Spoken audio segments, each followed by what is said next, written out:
Yesterday, Vladimir Putin recognized two regions of Ukraine as independent states. And he bizarrely asserted that these regions are no longer part of Ukraine. I'm pleased to have the opportunity to get into all these issues. Invasion of Ukraine ve Rusya. Amerika ve NATO Rusya'yı burada durduruyor. Kremlin'den Putin, Batı'nın bu açıklamalarını dikkate almıyor. Türkiye ve dünya uzunca bir süreden bu yana Rusya ve Ukrayna savaşını konuşuyor. Hangi ülkenin kaç askeri var, sınır güvenlikleri ne durumda, savaşı kim kazanacak? Onlarca farklı soruya, onlarca farklı cevabın verildiği oldukça gergin bir süreçten bahsediyoruz. GZT de olası savaşın tüm yönlerini çok sayıda içerikle anlatmaya devam ediyor. Biz bu içerikte teknik detayları ve iki ülkenin politik yaklaşımlarını bir kenara bırakarak dolu dolu bir Ukrayna profili çizmek istiyoruz. Bu arada GZT demişken bize abone olup bildirimleri açmayı unutmayın lütfen.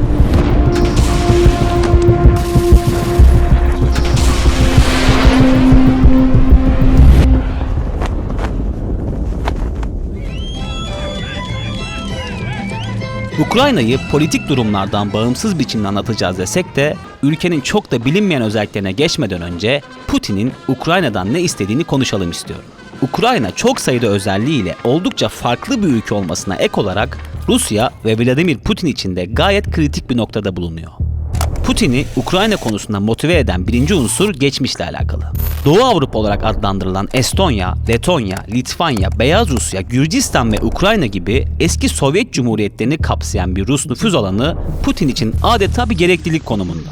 Hemen her konuşmasında Sovyetler sonrası kayıplardan bahsetmeyi ihmal etmeyen Putin, Ukrayna'yı bu denklemin en önemli parçası olarak nitelendiriyor. Ukrayna'yı Putin için değerli kılan bir diğer konu ise tabii ki jeopolitik konum. Rusya Devlet Başkanı, ülkenin güneybatı kanadını komuta eden stratejik öneme sahip Ukrayna'nın Batı ile olan ilişkisinden gayet rahatsız. Dünya politika denkleminde Ukrayna'nın önemini konuştuk. Ancak bu fotoğraf karesinin dışında kalan detaylara geçmemiz lazım. İçeriğin editörü olarak ben de hazırlık sürecinde çok sayıda yeni bilgiyle karşılaşıp şaşırdığımı söylemeliyim.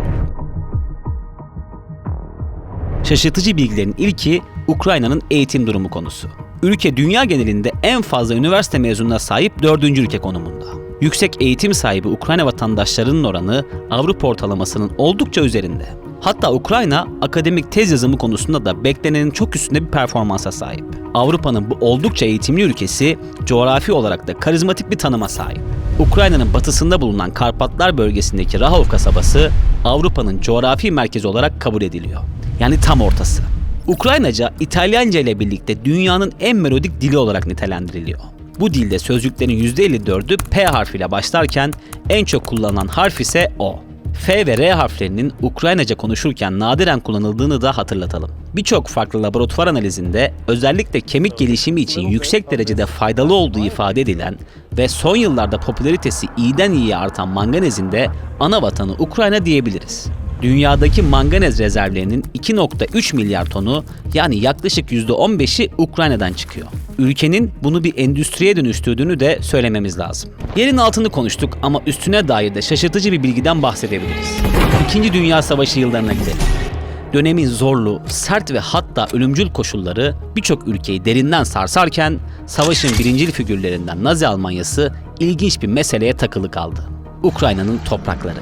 Askerler Ukrayna'nın verimli kara topraklarını yük trenleriyle ülkelerine taşıdı. Bu toprakların birçok ürün için olumlu bir etkisi olduğu ve Almanya'ya çok şey kazandırdığı da halen konuşulan detaylar arasında. Verimli kabul edilen Ukrayna topraklarının gayet geniş de olduğunu unutmamalıyız. Avrupa'da Rusya, Türkiye ve Danimarka'nın ardından 4. en büyük yüz ölçümü Ukrayna'ya ait. Ülke topraklarının tamamı da Avrupa'da.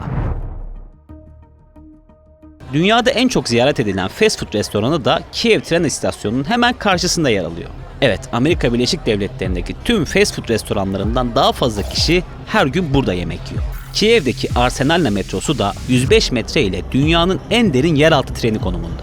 Hatta bu trenin olası bir savaş durumunda çok sayıda sığınak da içerdiği iddia ediliyor. Putin içeriğimize denk gelirse bu konuya da mutlaka bir parantez açacaktır. Neyse, biz kısa ve ilginç bilgilerimize devam edelim. Ukrayna en yoğun biçimde İngilizce konuşulan Avrupa ülkelerinin başında geliyor. Kiev'deki Kreshchatyk Caddesi dünyadaki en kısa ancak en geniş cadde konumunda. Yalnızca 1,2 kilometre uzunluğunda olmasına rağmen başkentin odak noktası burası. Ukrayna için ekmek de fazlasıyla önemli bir konu. Ülke bir zamanlar sahip olduğu geniş tarım endüstrisi nedeniyle Avrupa'nın ekmeğini üreten yer olarak biliniyordu. Gaz lambasının icat edildiği, hemen her gün orijinal konsepte bir kafenin ticaret hayatına dahil olduğu, Instagram'da gönderip paylaşma rekorları kırılan aşk tüneliyle her yıl yüz binlerce insan ağırlayan Ukrayna. От тех, кто захватил и удерживает власть в Киеве, мы требуем незамедлительно прекратить боевые действия. В противном случае вся ответственность за возможное продолжение кровопролития будет целиком и полностью на совести правящего на территории Украины режима. Rusya ile çıkması muhtemel savaşın nasıl sonuçlanacağını bilmek çok mümkün gözükmese de Ukrayna'nın uzunca bir süre daha dünya gündemini meşgul edeceği neredeyse kesin. Çernobil'i yaşayan, en güçlü Sovyet kalıntılarını bünyesinde barındıran, tarihi boyunca çok kez bağımsızlık için mücadele eden Ukrayna, Rusya başta olmak üzere birçok ülkenin yüzünü çevirdiği nokta konumunda. Ukrayna'yı hemen her yönüyle ele almaya çalıştığımız Ukrayna içeriğimizi yine Ukrayna'dan bir atasözüyle bitirelim. Bir ülkeyi tanımak için oraya uzun süre bakmak gerekir. Sadece kendi pencerenizden bakarsanız dünyayı gerçekten göremezsiniz.